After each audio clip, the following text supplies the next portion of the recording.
বিসমিল্লাহির রহমান রহিম। আমি গতানুগতিক যে ধারার ভিডিও করি, স্বাভাবিকভাবে আজকের ভিডিওটা একটু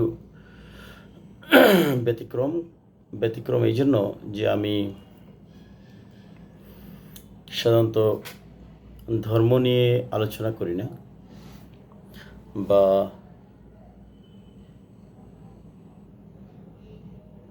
ধর্ম বা রিলিজন বা ইসলাম ধর্ম বা আস্তিকবাদ, নাস্তিকবাদ বা নিরীশ্বরবাদ যাই বলি না কেন, আমি সাধারণত এই বিষয়টা এড়িয়ে চলে আমি কিছু অ্যাকাউন্টিংয়ের বা ইনকাম ট্যাক্স কিংবা ভ্যাট অথবা বলা যায় প্রফেশনাল কিছু ভিডিও বানাই। সাথে স্বাভাবিকভাবে আমার যেসব বিষয়গুলো ভালো লাগে, সমসাময়িক বিষয়, এসব বিষয় নিয়ে কথা বলি। কিন্তু যাই হোক, আজকের বিষয়টা হচ্ছে আমার পিতা। আমরা বাংলাদেশের মানুষ বিভিন্নভাবে আমরা বাবাকে কেউ বাবা ডাকি, কেউ আব্বা ডাকি। যাই হোক, আমরা এখানে আব্বা ডাকতে অভ্যস্ত। আমার আব্বা মারা গিয়েছেন গত 25শে জুলাই। আজকে 10 তারিখ, 10ই আগস্ট 2025, অর্থাৎ 15 দিন হতে চলল। আমার আব্বার জন্য আপনাদের কাছে দোয়া প্রার্থনা করছি। যারা আমার ভিডিওগুলো দেখেন কিংবা আমার যেসব ছাত্রছাত্রী, শুভাকাঙ্ক্ষী, আত্মীয় স্বজন যারা জানেন কিংবা জানেন না, সবাইকে আমার আব্বার জন্য তার জন্য দোয়া কামনা করছি। আল্লাহ ওনাকে বেহেশতের সর্বোচ্চ শিখরে বা জান্নাতুল ফেরদাউস দান করুন, আমিন। আমি এখানে ভিডিওটা খুব বেশি বড় করতে চাচ্ছি না, কিন্তু তারপরে একটু বড় হয়ে যাবে, কারণ আমি এখানে কয়েকটা কথা বলবো। কথাগুলো হয়তো আমাদের সবার কমন একটা বিষয় এখানে থাকে। আমি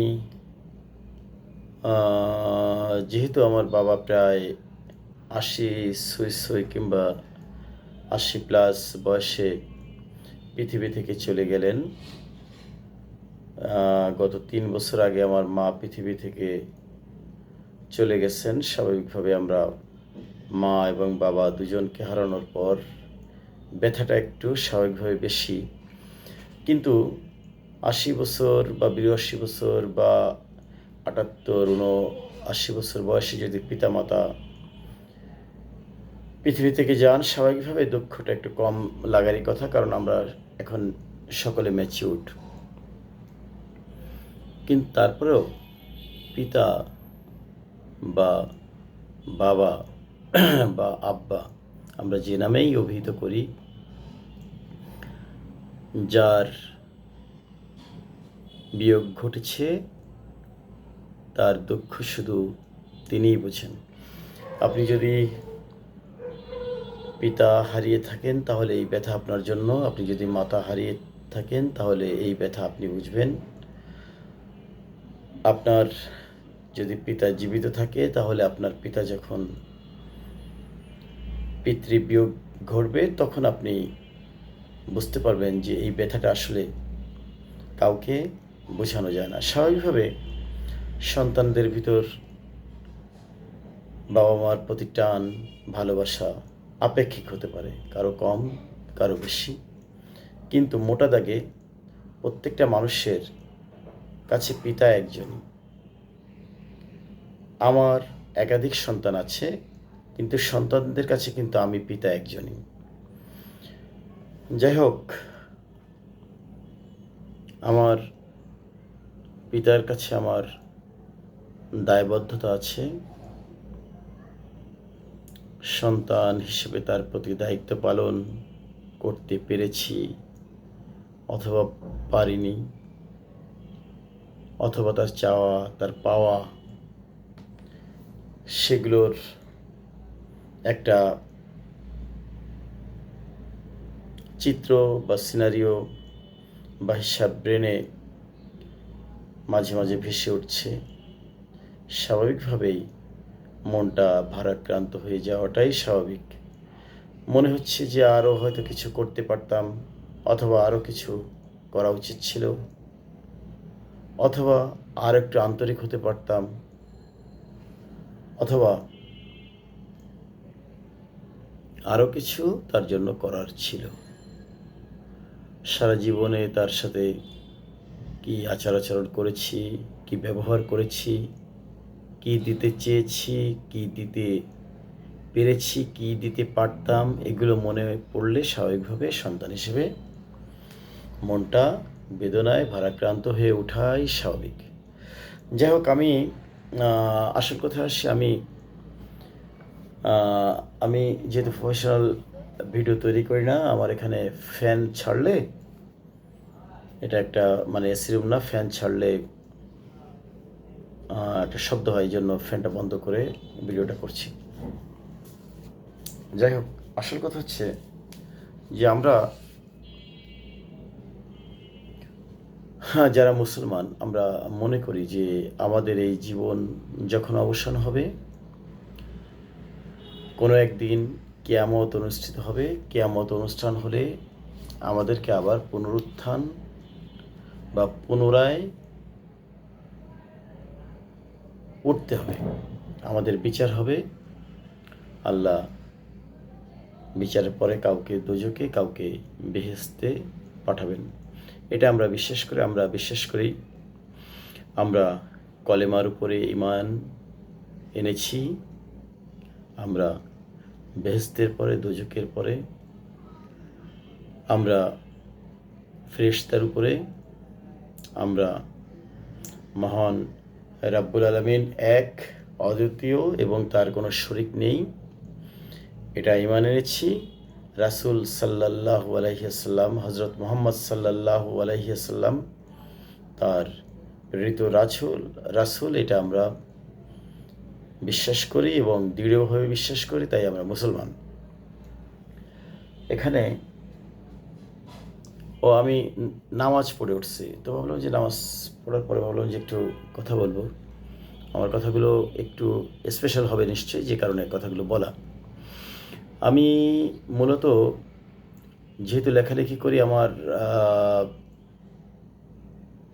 অনুভূতি, আমার দেখা বা আমার বোধটা স্বাভাবিক ৮-১০টা মানুষ থেকে একটু আলাদা। আমি একসময় কেন আমি নামাজ পড়বো, কেন আমি রোজা থাকবো, কোথায় আল্লাহ, কোথায় বেহেশত, কোথায় দোজখ, এগুলো নিয়ে আমার সন্দেহ ছিল। এবং এই সন্দেহ যখন আমি করতাম, তখন স্বাভাবিকভাবে আমি নামাজে অনীহা বা আর যা যা ইসলামিক কৃষ্টি কালচার, সেখানে অনীহা। আমরা যদি সহজ কথায় বলতে পারি, তাহলে বলতে পারি যে সব কিছুতে আমার একটা সন্দেহ ছিল যে আল্লাহ কি আদৌ আছেন,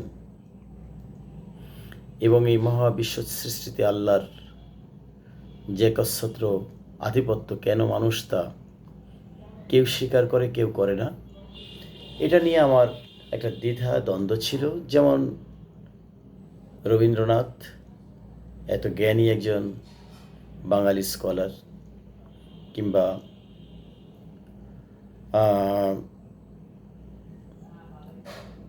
বিজ্ঞানী জগদীশচন্দ্র বসু, কিংবা ঈশ্বরচন্দ্র বিদ্যাসাগর, কিংবা জীবনানন্দ দাশ, এই যে মহান সব ব্যক্তিত্বরা, তারা কি ইসলাম কিংবা আল্লাহ এসব বোঝার চেষ্টা করেননি? কেন তারা ইসলাম ধর্ম গ্রহণ করেননি?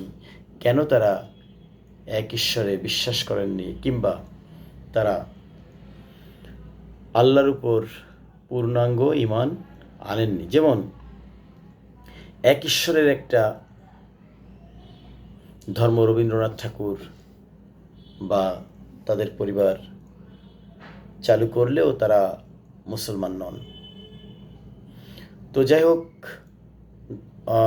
মুসলিম ধর্মের বাইরে অনেক ধর্ম আছে যেখানে এক ঈশ্বরকে স্বীকার করা হয়, কিন্তু ইসলামিক যে কৃষ্টি কালচার, কোরআন হাদিস ইত্যাদি, 5 ওয়াক্ত নামাজ, শিরক, কুফর, এগুলোতে বিভেদ থাকার জন্য ইসলাম অনুপম, ইউনিক বা আইকনিক ধর্ম। আমরা আসল কথায় আসি। আমি যখন বুঝতে পারলাম যে আল্লাহ এক, আল্লাহ তার কোনো শরিক নেই, এবং এই মহাবিশ্ব যেখানে যা কিছু ঘটছে সবই আল্লাহর নিয়ন্ত্রণে, এটার বাইরে আর কিছু নেই, তখন আমি সত্যিকার অর্থে ইসলামী জীবনধারায় অথবা বিশ্বাসে ফিরে এলাম। এই সময়টা ছিল মূলত 1995, 96, 97 দিকে। আমার সাথে একজন পীর সাহেবকে পাইনিয়ার কলেজের একজন অধ্যাপক পরিচয় করে দিয়েছিলেন এবং বলেছিলেন যে তার লেখার ভিতর কিছু সমস্যা আছে, আপনি ওর জন্য একটু দোয়া করে দেন। তো তিনি আমাকে যেটা বললেন তা হচ্ছে, তোমার এই কলম বা তোমার এই চিন্তাধারা, তুমি যদি ইসলামের বিপরীতে লিখতে পারো, যেমন তসলিমা নাসরিন লেখে, সালমান রুশদির লেখে, আবার একইভাবে তুমি যদি চাও এটাকে ইসলামের দিকে, আল্লাহর দিকে, রাসূলের দিকে লিখতে পারো, তোমার কলমে আরও শক্তি বাড়বে, যেমন ডক্টর জাকির নায়েক। এরকম বহু ইসলামী স্কলার আছেন যারা জ্ঞানের অসীম জগতে প্রবেশ করেছেন। যাই হোক, আমরা এটা নিয়ে আর কথা বাড়াবো না। একটা পর্যায়ে বুঝতে পারলাম যে আমাদের কন্ট্রোল একজন করেন, তিনি মহান আল্লাহ রাব্বুল আলামিন। তার ইশারায় জন্ম মৃত্যু যা কিছু ঘটে তারই ইশারায়, তেমনই ওনার ডাকে সাড়া দিয়ে আমার আব্বা পৃথিবী থেকে চলে গেলেন। যে কোনো সময় আমাদেরও হয়তো ডাক আসবে, আমরা চলে যাব। ইসলামে মোটামুটি কয়েকদিনের পর একটা নির্ধারিত সময় আছে, তার বাইরে শোক পালন করতে নেই, এটা আমরা জানি। কিন্তু তারপরেও শোকটা ভিতর থেকে যখন আসে, তাকে কিন্তু আপনি দমিয়ে রাখতে পারবেন না। যাই হোক, মানুষের ভিতর মোটামুটি 41 দিন বা 40 দিন একটা শোক কাজ করে, ধীরে ধীরে এটা কমতে কমতে ডিক্লিন হয়ে যায়, মানুষ স্বাভাবিক হয়ে যায়। হয়তো এই জন্যই মানুষ মৃত্যুর 41 দিন পরে একটা দোয়ার আয়োজন করে। এটা একটা কৃষ্টি কালচার হিসেবে গড়ে উঠে থাকতে পারে। আমি আমার বাবাকে আমরা যখন বুঝতে পারলাম যে তিনি আর বাঁচবেন না, একটা পর্যায়ে সিদ্ধান্ত হলো, আমার ছোট ভাই কানাডায় থাকে, আমার আর একটা ভাই ঢাকাতে থাকে, আমরা 3 ভাই। ওরা সিদ্ধান্ত নিল যে আব্বারে এইভাবে বাসায় রেখে একজন মানুষ মারা যাবে, এটা কেমন দেখায়, ওনাকে অন্তত মেডিকেল সাপোর্টটা দিয়ে একটু দেখতে পারি। সেভাবে সিদ্ধান্ত হলো যে আমরা ওনাকে হসপিটালাইজড করব। তো ওনাকে যেহেতু আর মানে অ্যাম্বুলেন্স ছাড়া হাসপাতালে নেওয়া সম্ভব ছিল না, বিধায় আমাদের প্রথম টার্গেট ছিল যে ওনাকে শুধু হাসপাতালে দেখিয়ে নিয়ে আসবো। কিন্তু অতি দ্রুত 2 থেকে 1 দিন, মানে খুব দ্রুত উনি বিছানায় পড়ে যান। যখন আর ওনাকে আসলে হাসপাতালের আউটডোরে দেখানোর বিষয়টা ছিল না, ওনাকে দেখাতে নিয়ে যাওয়া মানে ওনাকে ভর্তি করে ট্রিটমেন্ট করা। তো যাই হোক, এখানে আমরা যেহেতু দক্ষিণ বনশ্রীতে থাকি, এখানে ফরাজি নামে একটা হাসপাতাল আছে। এখানে আমার ছোট ভাই শিমন, মেঝো যে ভাই, ও এখানে যে ডাক্তারদের সাথে কথা বললো যে আমার আব্বার এই অবস্থা, আপনাকে তো দেখাতাম, যে ডাক্তারকে দেখাতেন ওনাকে যে প্রেসক্রিপশন নিয়ে বললে উনি একটা ছবি তুলে নিয়ে গেছে আব্বার বর্তমান অবস্থা। তো বললো যে আপনাকে দেখাতে চাচ্ছি, তা তিনি বললেন যে আপনি একটা কাজ করেন, ওনার যে অবস্থা দেখা যাচ্ছে তা তো মনে হচ্ছে যে স্ট্রোক করছে, ওনাকে আসলে এই করা যাবে না, মানে আউটডোরে বা মানে শুধু দেখা যাবে না, ওনাকে ভর্তি করে ট্রিটমেন্ট করা যাবে। তো যাই হোক, এইভাবে আউটডোরে আর না দেখায় তখন হাসপাতালে একটা কস্টিংয়ের ব্যাপার হলো। তখন আমাকে শিমুল বলল যে ভাইজান, এখান তো অনেক টাকার ব্যাপার, মানে টাকাটা একটু অস্বাভাবিক মনে হলো। তখন আমি বললাম যে তাহলে একটা কাজ কর, আমরা এটা ওনাকে তার ইসলামী ব্যাংক হাসপাতালে নিয়ে যাই, কারণ ওখানে আমার ওয়াইফ একসময় চাকরি করতে এবং টানা 10 বছর সে ইসলামী ব্যাংক হাসপাতাল কাকরাইলে চাকরি করে তারপর ঢাকা মেডিকেলে জয়েন করছে আবার সিনিয়র স্টাফ নার্স হিসেবে। তো যাই হোক, ওখানে আমরা নিয়ে গেলাম, নিয়ে গেলে তাকে 1 রাত রাখার পরে ওরা ওখান থেকে ছেড়ে দিল যে আইসিইউতে নিতে হবে, রোগী ক্রিটিক্যাল, ওনাকে মানে এখানে থাকলে রাতে বাঁচবে না। তো আমরা যখন ইসলাম ব্যাংক হাসপাতালে নিলাম, হাসপাতালে নেওয়ার পরে যখন ওনাকে মানে মুমূর্ষ রোগী বলবো, হুঁশ জ্ঞান আছে কিন্তু শরীরের দুর্বলতা, একটা রোগী যখন হাঁটতে চলতে না পারে তার যে অবস্থা হয়, তো এই রোগীটাকে যারা টানা হিসেবে করছে এদের মধ্যে যে দয়া মায়া বোধ, এইটে আমি দেখিনি।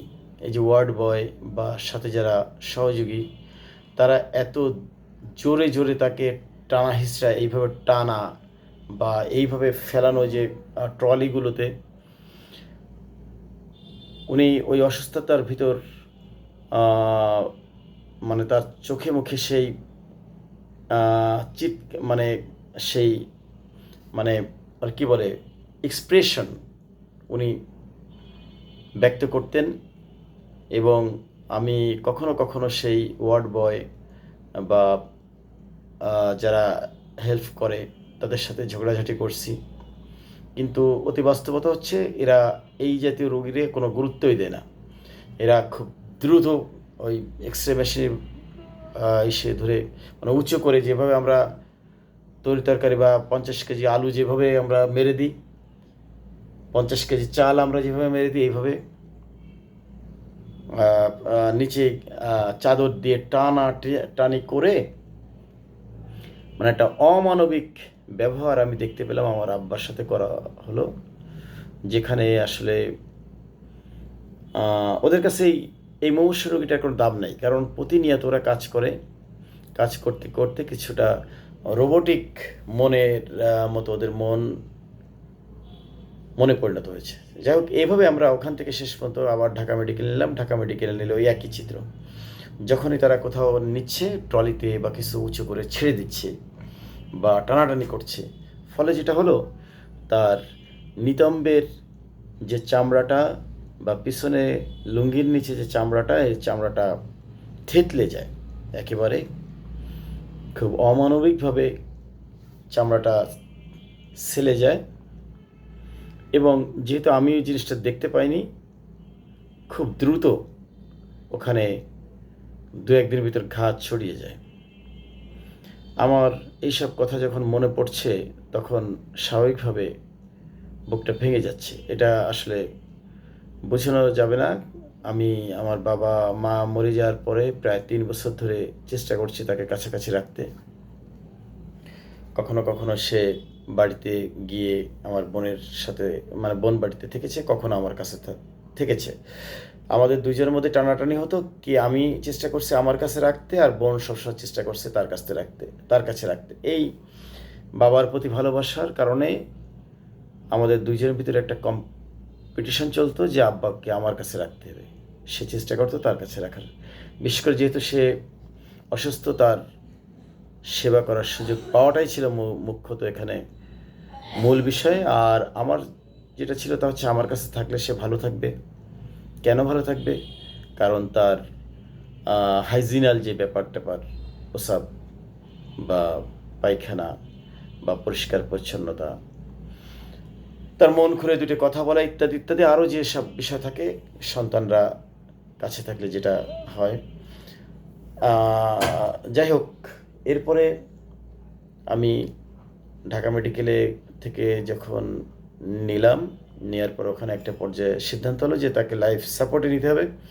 তো লাইফ সাপোর্টে যখন নেওয়ার সিদ্ধান্ত হলো, তখন আমার স্ত্রী বলল যে ওনাকে আর লাইফ সাপোর্টে দেওয়ার দরকার নাই, যেভাবে বেঁচে আসছে এইভাবেই থাকুক। যেহেতু সে আইসিইউতে চাকরি করছে প্রায় 5 থেকে 6 বছর, সে জানতো যে এই রুগী আর কামব্যাক করবে না বা সাস্টেইন করবে না। রোগীর শেষ পরিণতি ডিক্লিন বা মৃত্যু। কিন্তু আমি চিন্তা করলাম যে আমরা যেহেতু আইসিইউতে আসি, আল্লাহর যে চায় তো ফিরে আসতেও পারে, ওনাকে লাইফ সাপোর্টে দেয়া হোক। তো আমার কাছ থেকে একটা বন্ড নিল যে হ্যাঁ, লাইফ সাপোর্টে গেলে বাঁচতেও পারে, মরতেও পারে, আপনি যদি বন্ড দেন তাহলে নেওয়া হবে। তো আমি বন্ড দিলাম। তো প্রথমে যেটা করলো তা হচ্ছে মেশিন, মানে মেশিনের মাধ্যমে এই গালের ভিতরে একটা নল ঢুকে দিল। তারা আমাকে বললো যে আপনি বাইরে যে, আমি সবসময় আইসিইউতে তার পাশে বসে থাকতাম, যদি আইসিইউতে রোগীর লোকজন খুব বেশি একটা থাকতে পারে না। তো আমাকে বললো যে আপনি বাইরে যান, কিন্তু আমি একটু মানে চেষ্টা করছি একটু দূরে যেয়ে দাঁড়ায় যাতে ডাক্তার না দেখে যে আমি দেখছি। তো আমি পুরো জিনিসটা দেখলাম, মর্মান্তিক দৃশ্য, বাবার কষ্ট। তখন তার হুঁশ জ্ঞান আছে, কিন্তু শুধু সে কথা বলতে পারছিল না। তো এখান থেকে গলার ভিতরে একটা পাইপ, মোটা পাইপ ঢুকো দিয়ে মানে ফুসফুসের সাথে যন্ত্রটা ছেট, আর এদিকে তো বিভিন্ন যন্ত্রের সাথে লিঙ্ক হয়ে গেল। তার মানে তার হার্ট প্রেশার, তারপরে ফুসফুস, কিডনি, যাবতীয় কাজ সব মেশিনে করবে তখন। এরপরে এই নাকের থেকে নল পরিয়ে দেওয়া হলো খাবারের জন্য, আর হচ্ছে যে হাত বেঁধে রাখলো যাতে কোনো অবস্থায় সে এগুলো নাড়াচাড়া ধরতে না পারে। আবার হাতে ওই যে ক্যানুলা করা, তার কষ্টটা বোঝানোর জন্য আপনাদের বলছি। এদিকে প্রসাবের রাস্তায় আবার ওই যে ক্যাথেটার পরানো। তার মানে একজন মানুষের মৃত্যু যন্ত্রণা যে কি, এটা না দেখলে বোঝা যাবে না। তো যাই হোক, সে যেহেতু তার হুঁশজ্ঞান ছিল, তাকে ওই ফুসফুসে যখন পাইপটা গালের ভিতরে পড়ালো তখন অস্বাভাবিক আচরণ করলো, বারবার বাড়ি খেতে লাগলো। সেই দৃশ্যগুলো আমার চোখের সামনে ভাসে। স্বাভাবিকভাবে আমি কষ্ট পাই মনে পড়লে।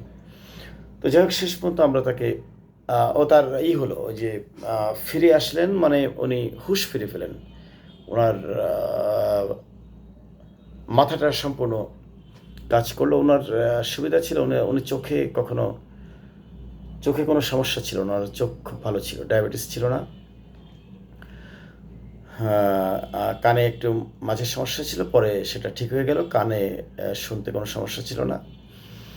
তো যাই হোক, পিসি কলেজের প্রিন্সিপাল মুজিবুর রহমান স্যার মারা গেলেন। তার ঠিক একদিন আগে 23 তারিখ রাতে আমি ওনাকে বললাম যে আব্বা, স্যার মারা গেছেন। কারণ উনি ওনার সাথে 10 বছর একত্রে চাকরি করছেন। উনি কলেজের টপ পজিশন ছিলেন প্রিন্সিপাল, আমার আব্বা ওখানে একজন কর্মচারী ছিলেন, ওনার খাস কর্মচারী।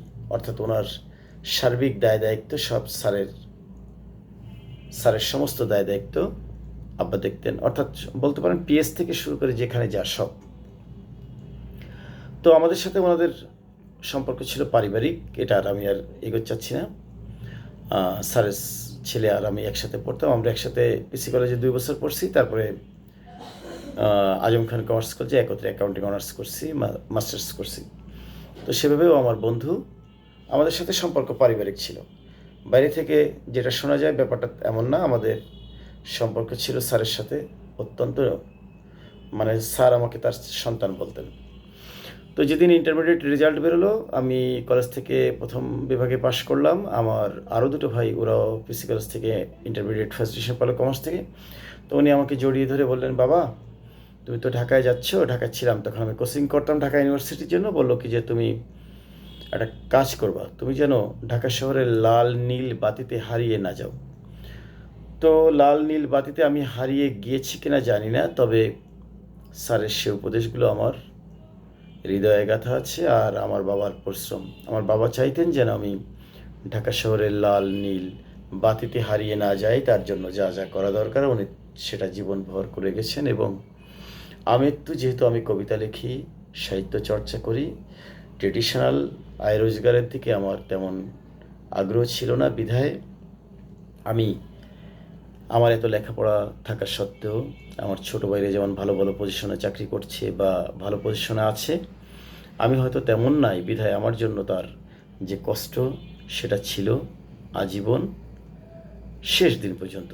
শেষের দিন যেদিন সে মারা গেল, মানে হাসপাতাল থেকে, বাসা থেকে হাসপাতাল গেল, তখন তাকে মানে মুখে তুলে তুলে আমি আমার স্ত্রী আমরা দুজনে খাওয়াতাম। তো আমি যখন খাওয়াতাম তখন আমার মাথায় কথা বলতে পারতো না, মাথায় হাত বুলোতো, বা মালটার রস করে, তারপরে যে আর কি বলে যে লাল লাল ফলগুলো, যে ড্রাগন কেটে কেটে ওনার মুখে দিতে গেলে তখন আমার মাথায় হাত বুলো ওগুলো দিচ্ছিল। শেষের দিন কথা বলতে পারছি, তো উনি বুঝতে পারছিলেন যে ওনার সময় শেষ। আমার মূল কথা বলার আগে বেশ কিছুটা কথা আমি বলে ফেলেছি, যেহেতু কথাগুলো জরুরি ছিল। আমরা যারা মুসলমান, আমরা মনে করি যে মৃত্যুর পরে আমাদেরকে পুনরুত্থান করা হবে। অতএব এই শরীরটা মাটিতে মিশে যাওয়া মানেই শেষ না, এই শরীরটার একটা গুরুত্ব আছে। যেমন বেধর্মীরা এটারে বা হিন্দুরা এটাকে পুড়িয়ে দেয়, আবার কেউ কেউ পানিতে ভাসিয়ে দেয়, বিভিন্নভাবে বিভিন্ন জায়গায় সৎকার করে। কিন্তু মুসলমানরা মৃতের শরীর অত্যন্ত পবিত্র করে, যত্ন করে, সাদা কাফনের কাপড়ে মুড়িয়ে তারপরে তাকে কবরে শুয়ে দেওয়া হয়। কারণ এই কাফনের কাপড় থেকে একদিন তিনি বেরিয়ে কিয়ামতের মাঠে উঠবেন, তার বিচার হবে। আল্লাহ চাইতো তিনি বেহেশত যাবেন কিংবা দোজখে যাবেন। এই শরীর থেকে আমি যে ব্যাখ্যাটা করার জন্য আপনাদেরকে এতক্ষণ বসিয়ে রেখেছি তা হচ্ছে, এই শরীরটা কি আদৌ গলে পচে যাওয়া শরীরটা আবার ফিরে আসা সম্ভব? হ্যাঁ, ফিরে আসা সম্ভব। আজকের সায়েন্স বলছে আমাদের শরীরের মেরুদণ্ডের নিচের যে হাড়টা, এটা কখনোই পচে না। এই হাড়টা পৃথিবীর কোনো আগুনে এটা পড়ে না, অ্যাসিড দিয়ে জ্বালা দিলেও এটা ধ্বংস হয় না, তার মানে এটা থেকে যায়। আপনি একটা ছোট্ট আপনি একটা বড় বড় বট গাছ নেন কিংবা একটা গোলাপের একটা ডাল নেন, সম্পূর্ণ গাছটাকে আপনি মেরে ফেলেন বা নষ্ট করে ফেলেন, এখান থেকে এক টুকরো গাছ যদি আপনি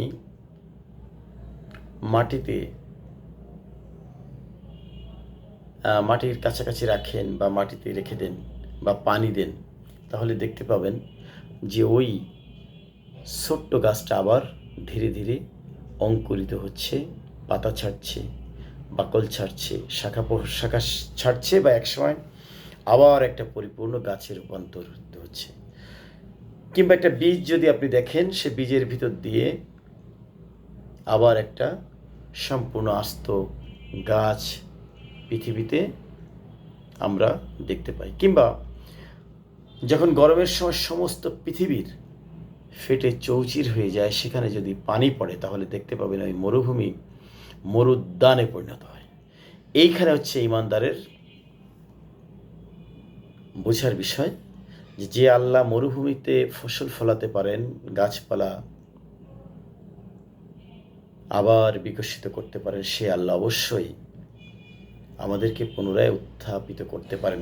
অতএব আজকে যে মানুষটা মৃত্যু পথযাত্রী, কেন আপনি তার সাথে খারাপ ব্যবহার করবেন? আপনি জানেন যে লোকটা বাঁচবে না, আপনি তাকে টেনে হিঁচড়ে নামাবেন, ওঠাবেন।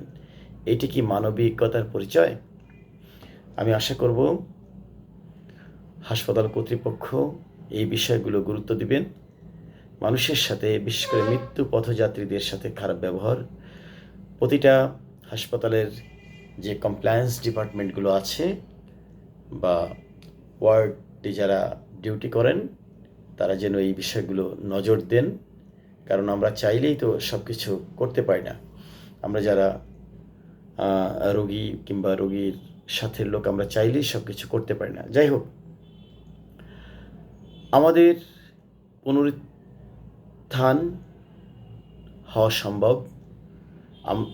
আপনি বলতে পারেন আমাদের যে মগজের ভিতর যে স্মৃতিগুলো জমে আছে, স্মৃতিগুলো তো যখন পচে যাবে তখন স্মৃতিগুলো স্বাভাবিকভাবে ধ্বংস হয়ে যাবে।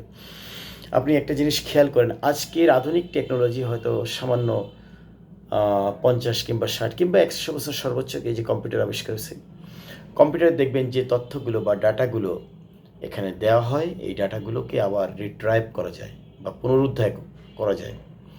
এই ডাটাগুলো ব্যাকআপের মাধ্যমে রেখে দেওয়া হয় এবং সেই কম্পিউটার যদি ধ্বংস হয়ে যায় তাহলে এই ডাটাগুলো এনে আবার নতুন একটা পিসিতে দিলে এই কম্পিউটারটা সচল হয়।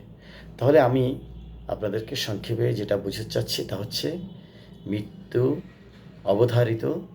আপনি, আমি, আমরা সবাই চলে যাব, কিন্তু আজকে যিনি চলে গেলেন তার সাথে আমাদের যে আত্মার সম্পর্ক, এইটা অবিনশ্বর, এটা শেষ হতে পারে না। সন্তান হিসেবে আপনি আপনার বাবার স্মৃতিকে মুছতে পারবেন না।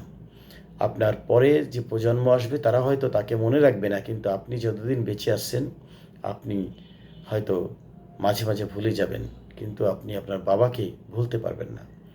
বাবা মা তারা সবসময় হৃদয়ে বসবাস করবে। ধন্যবাদ আপনাদের। আসসালামু আলাইকুম।